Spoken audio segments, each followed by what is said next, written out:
A single billionaire finds a poor girl sleeping in the trash. When he hears her story, he falls to his knees crying. Damon Acosta adjusted his cashmere scarf as he exited Lumiere, the most exclusive restaurant downtown. The meal had been excellent, as always, but the company, foreign investors with forced laughter, had left him mentally drained. That was how business worked at his level. Endless dinners with people pretending to like one another. A message from his personal driver blinked on his phone's screen. An unexpected traffic jam would delay him by 15 minutes. Damon put the phone back into his overcoat pocket and decided to walk for a while. The cold night air seemed more appealing than waiting in the restaurant lobby, where he would almost certainly be approached by acquaintances. The bright lights of the main avenue soon gave way to narrower, darker streets. At 32, heading up a financial empire with a fortune estimated in the billions, Damon still carried the instincts of his difficult childhood. He knew which alleys to avoid, where not to make eye contact, how to appear unapproachable. A biting wind blew through the street, making him quicken his pace. That was when he saw it, almost by accident, a small figure among black trash bags piled against the wall of a commercial building.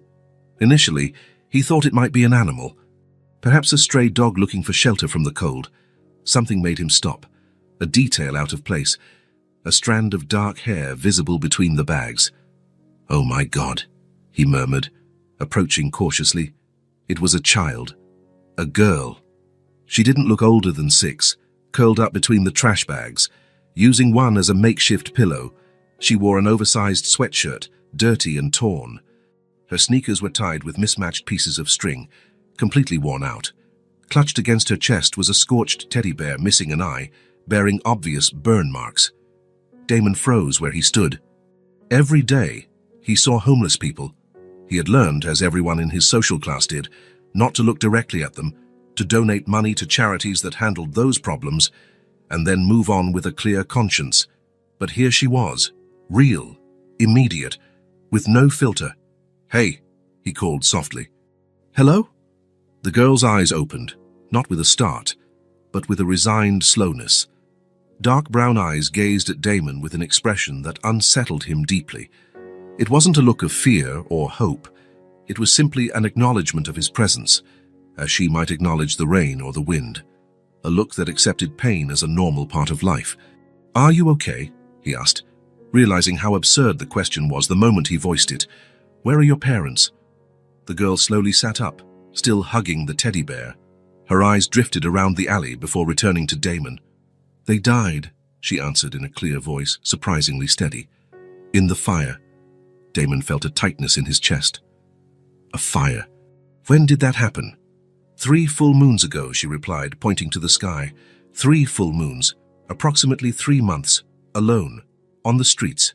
"Can you tell me what happened?" Damon asked, crouching to her level and keeping a respectful distance. The girl stroked the scorched teddy bear. "We lived in a little house, on the edge of the city." Her voice was monotonous, as though reciting a story that wasn't hers. "In the poor part, near the old factory." She paused. "The fire started at night. I was sleeping. Dad pulled me out of bed, gave me Mr. Pause, and told me to run to the backyard. Mom was screaming in the kitchen." Her small fingers repeatedly smoothed the scorched ear of the bear. "Dad said he would go get Mom. I waited under the big tree, like we practiced. But the fire got too big. Nobody came out." Damon felt tears forming in his eyes. "How have you been living since then?" he asked, and his voice choked. "On the streets," she answered simply. "I eat whatever I find. Leftover food. Sometimes the people at that restaurant over there leave a sandwich for me." Something broke inside Damon. The child's words hit him with a force that no billion-dollar negotiation, no financial crisis had ever managed. Tears streamed down his face, unbidden and unstoppable. His knees gave way, and he found himself kneeling on the dirty ground of the alley, weeping before a little girl who seemed to accept her fate with a resignation no child should ever know. "What's your name?" he asked between sobs, trying to regain control. "Ellie," she replied, still stroking the teddy bear, "and he's Mr. Pause." Damon swallowed the lump in his throat. "Are you hungry, Ellie?" She didn't answer, but her stomach growled loudly. She squeezed the bear tighter, as if embarrassed. Damon's phone vibrated, his driver, letting him know he'd arrived at the designated spot. Damon looked at the girl, The cold night, the piles of trash. The decision required no thought. "Ellie," he said gently, "I have a big house and with warm food and a comfortable place to sleep. Would you and Mr. Paws like to come with me? Just for tonight, if you'd prefer." The girl watched him for a long moment, as though she could read his intentions. "Why?" she finally asked. The question caught Damon off guard. It was direct, honest, and unsettlingly mature. "Because," he began, unsure how to respond, "because no one should have to sleep on the street, especially a child." Ellie continued observing him, as if processing the information. "Can Mr. Paws come too?" she asked, her voice finally showing a trace of childishness. "Of course he can," Damon replied, feeling fresh tears well up. Ellie stood up slowly. She picked up a small torn backpack from beneath the trash bags, apparently containing everything she had in the world, and held out 3 small fingers for Damon. "Okay," she said simply. The driver kept a neutral expression when Damon appeared with a dirty, ragged child, but his eyes in the rearview mirror betrayed his surprise. He was paid handsomely for his discretion. "Home, sir?" he asked, opening the limousine door. "Yes," Damon replied, helping Ellie inside. The girl looked around the luxurious interior of the car, her eyes widening slightly, the first genuinely childlike reaction she'd shown. "It's like a spaceship," she whispered to the bear, running her hand over the smooth leather seats. During the ride, Ellie remained silent, staring at the city lights through the window. Damon, in turn, couldn't take his eyes off her.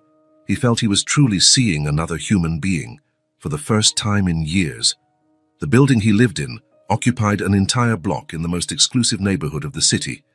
The duplex penthouse offered a 360-degree view. The doorman, the security guard, and the elevator operator greeted Damon with their usual deference, diplomatically avoiding direct gaze at his small companion. As the private elevator doors opened directly into the apartment's foyer, Ellie finally spoke. "Do you live in the sky?" Damon felt something strange in his chest, a sweet and painful tightening at the same time. "No," he answered gently, "just very high up." The 8,000-square-foot apartment, with its minimalist decor and priceless art, had always been a source of pride for Damon. Now, seeing it through the eyes of that little girl, it seemed cold and artificial. "You must be hungry," he said, guiding Ellie to the kitchen he rarely used. He opened the refrigerator, embarrassed that he didn't know what to offer.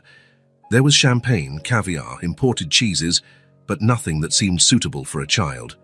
"What do you like to eat?" he asked. Ellie shrugged. "Anything," she replied. "I'm not picky." Those simple words struck Damon like a new wound. Such a small child shouldn't have learned to be not picky about food. He found pasta, tomato sauce, and grated cheese. He had never cooked in his life, but how hard could it be? While the water boiled, he called his assistant.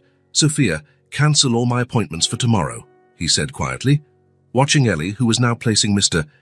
Paws on the counter as if he were seated. "All of them. But there's the board meeting and the Japanese investors."